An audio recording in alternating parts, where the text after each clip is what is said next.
Hello, English learners. Welcome back to another great lesson here with English Pod. My name is Marco. And I'm Erica.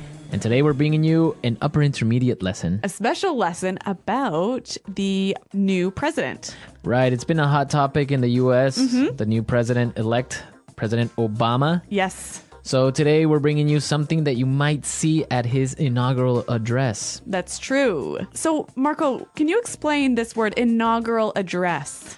The inaugural address is the first speech the president gives at the ceremony when he is officially president. Okay. All right. So Right. it's his first presidential speech. Exactly. Great. So let's take a look at some other words that we're going to find in the dialogue today in Vocabulary Preview. Vocabulary Preview. All right. On Vocabulary Preview today, we have two words. The first one is swear in. Swear in. Swear in. Swear in. We'll see this word in its past tense in the dialogue, right? Sworn in. Sworn in. So it means... So to swear someone in is to officially give that person a very important position, Right. usually in government. Yeah. And our second word is oath. Oath. Oath. O-A-T-H. Oath. An oath goes hand in hand with swear in, right? That's right. When you swear someone in, they make an oath. A promise, right? A promise. An official promise to carry out the duties of that job. Right, so they promise that they will do their job. Okay, great. So now let's listen to our dialogue for a first time. Where are we? Well, we're actually watching a news reporter on TV. She's in Washington, and she's going to tell us all about what's happening. Great, so let's listen.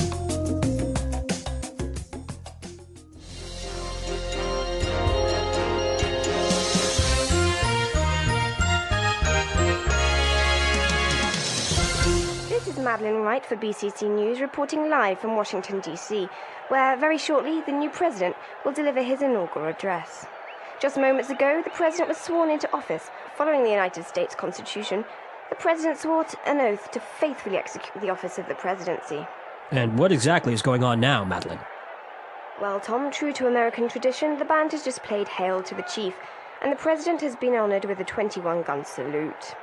Now we're waiting for the president to take the stage and deliver his speech. Tom, it's like the who's who of the political world here on Capitol Hill, with dignitaries representing several different countries. What's the mood on the ground like, Madeline? In a word, the mood here is electric. The excitement in the air is palpable. I've never seen a larger crowd here on Capitol Hill. The audience is shouting, crying, and embracing each other. On this, a most historic day, you can feel the hope and the excitement in the air. The 20th of January will go down in history as the... Oh, Tom, it looks like the president is about to begin. My fellow Americans, I stand before you today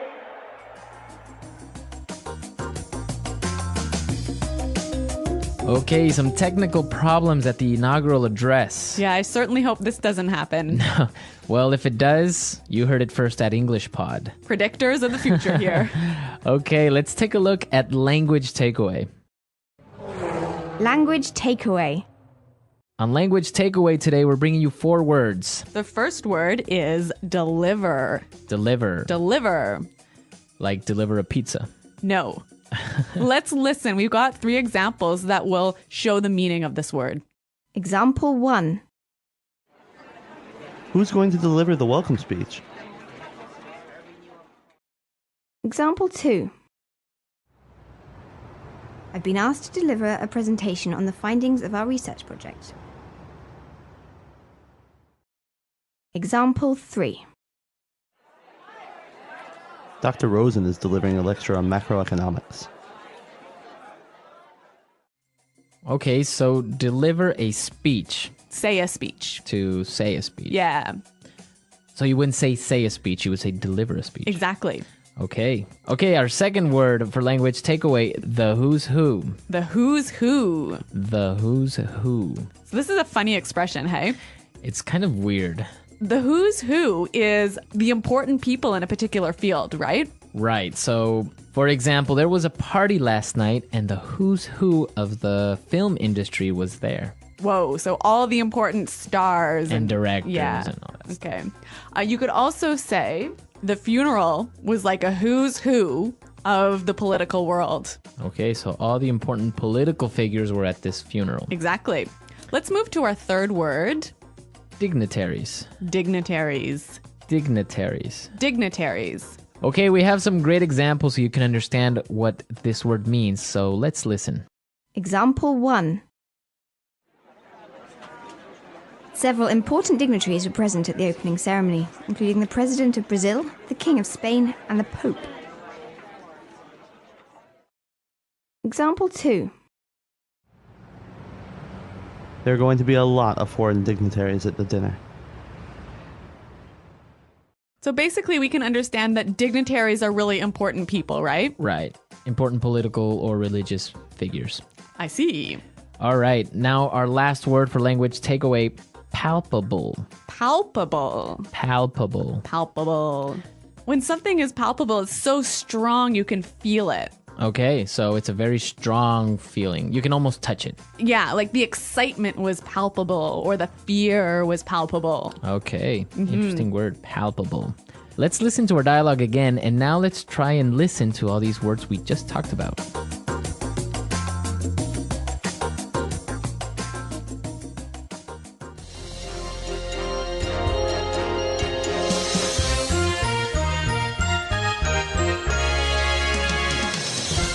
This is Madeline Wright for BCC News, reporting live from Washington, D.C., where very shortly the new president will deliver his inaugural address. Just moments ago, the president was sworn into office. Following the United States Constitution, the president swore an oath to faithfully execute the office of the presidency. And what exactly is going on now, Madeline? Well, Tom, true to American tradition, the band has just played Hail to the Chief, and the president has been honored with a 21-gun salute. Now we're waiting for the president to take the stage and deliver his speech. Tom, it's like the who's who of the political world here on Capitol Hill, with dignitaries representing several different countries. What's the mood on the ground like, Madeline? In a word, the mood here is electric. The excitement in the air is palpable. I've never seen a larger crowd here on Capitol Hill. The audience is shouting, crying, and embracing each other. On this, a most historic day, you can feel the hope and the excitement in the air. The 20th of January will go down in history as the... Oh, Tom, it looks like the president is about to begin. My fellow Americans, I stand before you today. Okay, so if you noticed in our dialogue, we have some really interesting phrases there. Yes. So I think it's time for us to take a look at Fluency Builder. Fluency Builder. On Fluency Builder today, we're going to be looking at 3 phrases that are very interesting because we can change them a little bit and form different patterns. Yeah, so the first phrase we have is in a word. In a word. In a word. In a word. We use this expression when we want to describe something in one word. Right. Pretty simple, hey? It's really simple. Let's look at the pattern. We've got examples of how you could use this phrase. Example 1. In a word, the situation is serious. Example 2. What's it like there? In a word, it's amazing. Okay, so in a word, this podcast is Awesome. amazing. Uh-huh. Okay. Okay, let's look at our second phrase today. Go down in history. Go down in history. Go down in history. So this is a really common phrase. I'm sure you guys have heard it. Yeah, basically something that is really important that everyone will remember for a very long time. Let's look at this pattern with a few examples. Example 1. This is going to go down in history as the worst disaster the world has ever seen. Example 2. He'll go down in history as the best president we've ever had.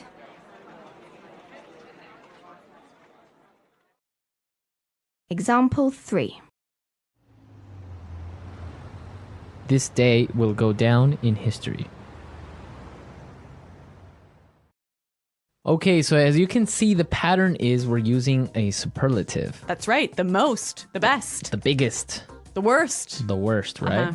And our final phrase in putting it together is My fellow Americans. my fellow Americans. My fellow Americans. So obviously you can change this one up a little bit, hey? Right. You can say my fellow co-workers, Uh-huh. My fellow citizens. my fellow family members. Yes. So basically fellow just means like dear Yeah. in some way. So, similar. Similar. Yeah. So we looked at some great vocabulary and phrases, and now let's talk a little bit about these American traditions when electing a new president. Yes. Today in the studio we have JP who's joining us, Hi, everyone. Hey, JP. and he's going to be talking to us about these traditions. Oh, I am. Okay. Yeah. What are we going to talk about? 21 gun salute, what's that all about? The 21 gun salute is the military salute where they say, and now we will have the 21 gun salute. So 21 soldiers with their rifles, they go, hur, hur, hur, and they all shoot them off at the same time. And I don't know why. Oh, I think it's a sign of respect, hey? Yeah. Weird respect though. Well, shooting I think in guns. Europe they would do a cannon or something. Oh. Right. One cannon right. salute? No, well, just cannons. Maybe just one cannon. Maybe our European listeners know the answer to Maybe. this. Okay, and what about this song Hail to the Chief? Do you know anything about that? I do not know anything about it, except that it's a march, and I think it's Sousa. I think John Philip Sousa wrote it. And whenever the president walks into a room, they play that song. Really? Yes, and I played it once for President Bush, the first one. I was a drummer. You and, did? And my marching band had to play that song for him. Oh my God, Wow. JP, you're like famous. Yeah, this was back in like 1986 or something. Was that even an election year? 88? I don't know. Well, you did play for the president, so you That's know. pretty cool. Yeah. So, JP, do you have any other sort of traditional things that happen when the president becomes the president? Well, I can tell you that Jimmy Carter, you know, when he was elected president, his motorcade was going down Pennsylvania Avenue, and he stopped the car and got out. Really? To do what? Yeah, to walk. He wanted to walk down Pennsylvania Avenue. He wanted to walk down the, down the street. To be with the people. Yeah, I think so, and I think it made the Secret Service insane. Maybe the car smelled bad or something. Maybe so. I think that is my memory of it. I might be confusing with The West Wing, but I'm not sure. Too much TV. Yeah, maybe. But when the president walks, it's a big deal. So, JP, do you do anything special for the inauguration ceremony? I always take the day off to watch. You do? I love watching it. I love, I love the swearing in ceremony, the ritual of it, the speech. All right, everyone, we're out of time. I hope you enjoyed this political lesson. And I hope you have a happy inauguration day. Happy inauguration day, everyone. Yeah. Okay. All right, great. We're definitely going to take the day off to watch it with JP. And hopefully you guys can too. Well, thanks for listening, everyone. And until next time, goodbye. Bye.